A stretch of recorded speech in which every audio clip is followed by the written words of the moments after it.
গতকাল একটা খবর আমাদের সামনে আসলো, একটা বিভৎস খবর, এবং এরকম ঘটনা যদি চলতে থাকে ছোট বড়, গতবারেরটা অনেক বড়, তাই এটা নিয়ে একটু কথা বলতে চাই। ছোট, খুব ছোট না, আসলে বাংলাদেশের মানদণ্ডে হয়তো আমাদের এক ধরনের গা সওয়া আছে বলে ছোট বলছি, কিন্তু ওগুলো ছোট ঘটনা না। এভাবে ক্রমাগত ঘটনা ঘটতে ঘটতে মানুষের অভিশাপ কামাচ্ছে বিএনপির এই তৃণমূল নেতৃত্বকর্মী, এবং দিনের শেষে এটা দলের উপরে প্রভাব পড়বে, পুরো ছারখার হবে, এই পরিস্থিতি আছে। এবং বিএনপির মতো একটা দল এই দিকে যাওয়া রাষ্ট্রের জন্যই ঝুঁকিপূর্ণ, শুধু বিএনপির জন্য নয়, আমাদের এই রাষ্ট্রের জন্যই খুবই ঝুঁকিপূর্ণ। সেই প্রসঙ্গে আসবো, কেন বলছি কথাগুলো।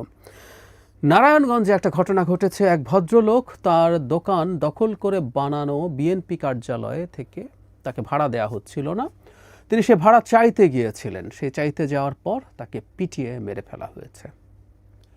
ঘটনাটা এরকম যে 3টা পাশাপাশি দোকান, এই রিপোর্টেই আছে, দখল করে বিএনপির কার্যালয় বানানো হয়েছে, এবং সেখানে যিনি মারা গেছেন তার একটা দোকান এবং তার ভাইয়ের 2টো দোকান। কোনো কারণে তার ভাইকে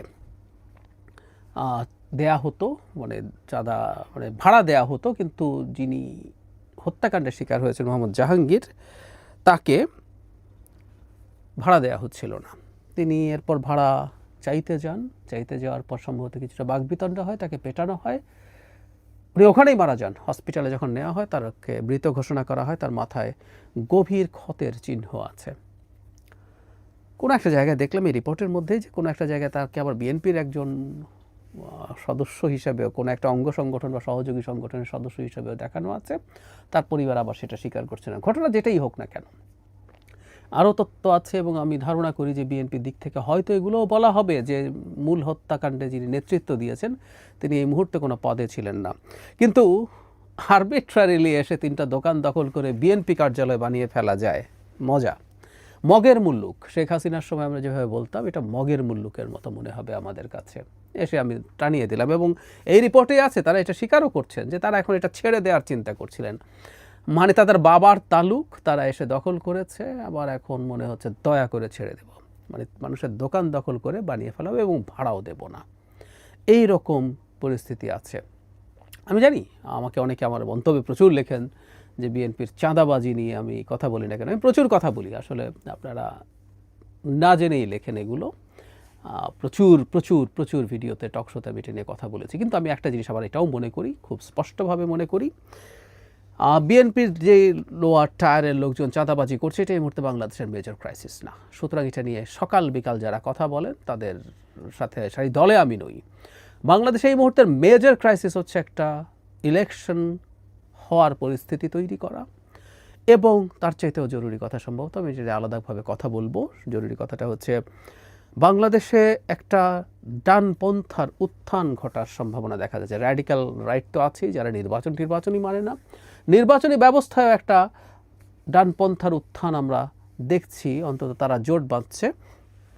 এটাকে গণতান্ত্রিকভাবেই ফাইট করা দরকার বলে আমি মনে করি, কারণ আমি কোনো রাজনৈতিক দলের সদস্য নই, কিন্তু আমি রাজনৈতিক মতাদর্শ আছে আমার, আমি একজন মধ্যপন্থী মানুষ, বহুবার বলেছি। সুতরাং any form of identity politics আমি ডিসকার্ড করি, আমি লেফটও ডিসকার্ড করি, রাইটও ডিসকার্ড করি, এবং আইডেন্টিটি পলিটিক্স আমি ভীষণভাবে সমালোচনা করি ভারতের বিজেপি এবং মোদির। ঠিক একই কারণে বাংলাদেশেও কোনো আইডেন্টিটি পলিটিক্স আমি আসলে গ্রহণ করি না। সেই পয়েন্ট অফ ভিউ থেকে এটাকে পলিটিক্যালি ফাইট করে, এবং এটা আমাদের জন্য একটা গুরুত্বপূর্ণ জরুরতের হয়ে আমাদের সামনে হাজির হয়েছে।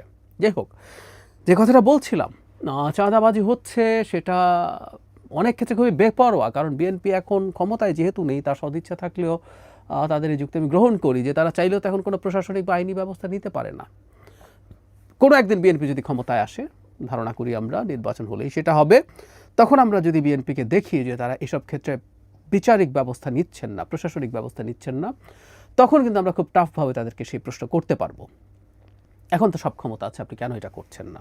এখন মানে এই ইন্টারিম সরকারের সময় তারা সর্বোচ্চ বহিষ্কার করতে পারেন, আই অ্যাগ্রি, এবং এই বহিষ্কার করেও এটা আসলে যথেষ্ট হয়ে ওঠে না, কারণ তাদের বিরুদ্ধে যদি প্রশাসনিক ব্যবস্থা না হয় তাহলে তো হবে না। এবং এই কনস্পিরেসি আছে, এই কনস্পিরেসি থিওরি আছে বা অল্টারনেটিভ থিওরি আছে যে বিএনপিকে এরকমভাবে এসব নানা অপরাধে জড়ানো অবস্থায় রেখে ব্যবস্থা না নিয়ে তাকে অজনপ্রিয় করে তোলা হবে, যাতে অন্য দলগুলো নির্বাচনে সুবিধা পায়।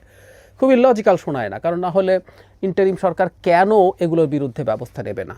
তাকে আমরা পুষিত এসবের বিরুদ্ধে ব্যবস্থা নেওয়ার জন্য। আমরা দেখতাম যে বিএনপির লোকজনকে যদি চাঁদাবাজির অভিযোগে ধরপাকড় করার পর বিএনপির পক্ষ থেকে কোনো নেগেটিভ অ্যাটিটিউড দেখানো হচ্ছে, উই আর দেয়ার, আমরা এটা নিয়ে কথা বলতাম। কিন্তু না, আমরা সরকারের দিক থেকে তেমন কিছু দেখছি না। যাই হোক, দিনের শেষে বিএনপির লোকজনকেই আসলে তাদের এইটার যদি সরকার নাও করে তাদের অজনপ্রিয় হয়ে যাওয়ার মাসুল তাদেরকে দিতে হবে। তার চাইতেও জরুরি কথা, মানুষের উপরে জুলুম যাতে না হয়, জুলুম এই পর্যায়ে যাতে চলে না যায়। জুলুম হয়তো, আমি খুবই প্র্যাকটিক্যাল প্র্যাগম্যাটিক মানুষ, আমরা রাতারাতি বাংলাদেশে সুশাসনের বন্যা বইবে, করাপশন বন্ধ হবে আমি মনে করি না। ইভেন একটা নির্বাচন হলেও এই ঘটনা ঘটবে না। এটা ধাপে ধাপে ধীরে ধীরে আমরা উন্নত হব, কিন্তু আমি বিশ্বাস করি যে এখনকার চাইতে পরিস্থিতি অনেকটা ভালো হবে। এই নির্বাচনের মধ্যে এটা হবে, পরেরটাতে এরকম হবে, তারপরের 5 বছরে হবে। এভাবেই আসলে ধাপে ধাপে এগোবো, কারণ আমাদের সমাজ যে পরিমাণ অপরাধ এবং দুর্বৃত্তকে প্রশ্রয়দানকারী সমাজে পরিণত হয়েছে, সেই সমাজ পরিবর্তন হতে হবে। শুধু রাষ্ট্রের উপরই স্তরে কিছু পরিবর্তন, কিছু পদক্ষেপ নিলে আসলে হয় না। আমাদের এই কথাটা মাথায় রাখতে হবে। কিন্তু ওই যে বললাম, এটা অসীম পর্যায়ে চলে যাবে, মানুষের জীবন নিয়ে নেওয়ার মতো পরিস্থিতি করে ফেলা বিভৎস। আমরা এর মধ্যেই জানি বিএনপি তার নিজেদের মধ্যে নানান ভাগ বাটোয়ারার কোন্দলে 50-এর বেশি, সংখ্যাটা 100-এর বেশি আসে, এটা ফ্যাক্ট চেকিং প্রতিষ্ঠান চেক করে দেখেছে এটা 50-এর বেশি, তাও সংখ্যাটা হিউজ হিউজ সংখ্যা। তাদের মধ্যে এসব করছেন এবং এগুলো ক্রমাগত মানুষের মধ্যে অভিশাপ কামাচ্ছেন তারা এগুলোর মাধ্যমে। শেখ হাসিনাকে যে কারণে মানুষ ঘৃণা করত, অপছন্দ করত এবং ঘৃণা করত, শেখ হাসিনা ঘৃণা আর্ন করেছিলেন। আমি দ্য প্রিন্সের এক্সাম্পল দিয়ে, ম্যাকিয়াভেলি দ্য প্রিন্সের এক্সাম্পল দিয়ে বলেছিলাম সেই বিখ্যাত উক্তি যে তুই যদি ভালোবাসা এবং ভয় দুটোই অর্জন করতে না পারো কারো, তাহলে অন্তত ভালোবাসার তুলনায় ভয়টা প্রেফার করো। কিন্তু ভয় এর মূল সমস্যা হচ্ছে এটা ঘৃণা তৈরি করে ফেলতে পারে, এবং প্রিন্সের জন্য ঘৃণার চাইতে ক্ষতিকর কিছু আর হতে পারে না। বিএনপি ঘৃণা তৈরি করছে কিনা খুব দ্রুত তাকে মনে রাখতে হবে, সে অভিশাপ কামাচ্ছে কিনা তাকে বুঝতে হবে, মনে রাখতে হবে। বিভিন্ন জায়গায় মানুষের বিভিন্ন রকম কষ্ট আছে, সংকট আছে। বিশেষ করে শেখ হাসিনা চলে যাবার পর ইনস্ট্যান্ট মেমোরিগুলো যেগুলো আছে, সে মানে বাস্তবে হোক, প্র্যাকটিক্যাল হোক, ইমপ্র্যাকটিক্যাল হোক, সেই স্বপ্নগুলো দেখেছিল যে এখন আমরা এগুলো থেকে অনেকটাই মুক্ত হব। কিন্তু না, সেগুলো যে পর্যায়ে গেছে সেগুলো হ্রাস টানতে হবে। বিএনপির মধ্য থেকে নিম্ন পর্যায়ের কর্মীদের মধ্যে ন্যূনতম কোনো রিয়েলাইজেশন এসছে বলে আমার মনে হয় না। এই মানুষগুলোই মজলুম ছিলেন, অত্যাচারিত হয়েছেন, তারাই এখন জালিম হয়ে উঠছেন। এই প্রবণতা থাকে, এই প্রবণতা যে থাকে না তা না, কিন্তু তারা সেই জায়গায় যদি প্রবণতার মধ্যে ঢুকে পড়েন, সেটা দিনের শেষে দলের জন্য ডিজাস্টার তৈরি করবে। আর আমি প্রায় বলি, শেখ হাসিনার সময় থেকে বাংলাদেশের ভাগ্যের সাথে বিএনপি খুব সিরিয়াসলি জড়িয়ে গেছে লম্বা সময়ের জন্য। শেখ হাসিনার সময় বলতাম এই দলটার হাতেই শেখ হাসিনার পতন হওয়ার সম্ভাবনা আছে একটা পলিটিক্যাল মুভমেন্টের মাধ্যমে, তারই সেই পরিমাণ জনবল এবং শক্তি আছে। এখনও বলছি, বাংলাদেশের ডেমোক্রেটিক ট্রানজিশনের জন্য এখনই তাদেরকে সরকার যদি নির্বাচনে গড়িমসি করে, সেই ক্ষেত্রেও সরকারকে চাপ প্রয়োগ করার ক্ষমতা তাদের আছে। আর তারা তো ক্ষমতায় যাবে, এটা খুবই এক্সপেক্টেড। তারা যদি ক্ষমতায় যায়, তাহলে এই দলটা ভালো চলার উপরে ডিপেন্ড করবে আমাদের ভাগ্য কেমন থাকবে। আমাদের অন্য দলগুলো আরও শক্তিশালী হয়ে ওঠে যখন তারা বিএনপিকে চ্যালেঞ্জ করতে পারবে। সেই পর্যায়ে যাওয়ার আগে বেশ অনেকগুলো বছর আছে, এই সময়গুলোকেই বিএনপির হাতেই হয়তো এই দেশের দায়িত্ব থাকবে। সেটা যদি সত্য হয়ে থাকে, বিএনপিকে ভালো হতে হবে, বিএনপিকে মোটা দাগে, আমি এক্সপেক্ট করছি না বিএনপির কেউ চাঁদাবাজি করবে না, করবে। বিএনপির পর্যায়ে শক্তিশালী দল হলে অনেকেই করতো, এটা মোটামুটি নিশ্চিত থাকতে পারি আমরা।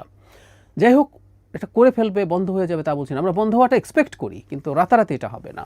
কিন্তু সেইখানেও কোন জায়গায় কতটুকু তাদের দিক থেকে সতর্কতা আছে, কার উপরে জুলুম করছে এবং মানুষের জীবন নিয়ে নিচ্ছে, এই পরিস্থিতিগুলো আসলে খুব খুব মনোযোগের সাথে দেখতে হবে। এবং বিএনপির সর্বোচ্চ পর্যায়কে শুধুমাত্র কঠোর স্টেপ তো আছে, আমি জানি না যথেষ্ট পরিমাণ বার্তা পৌঁছানো, কাউন্সেলিং করা হচ্ছে কিনা আমি জানি না।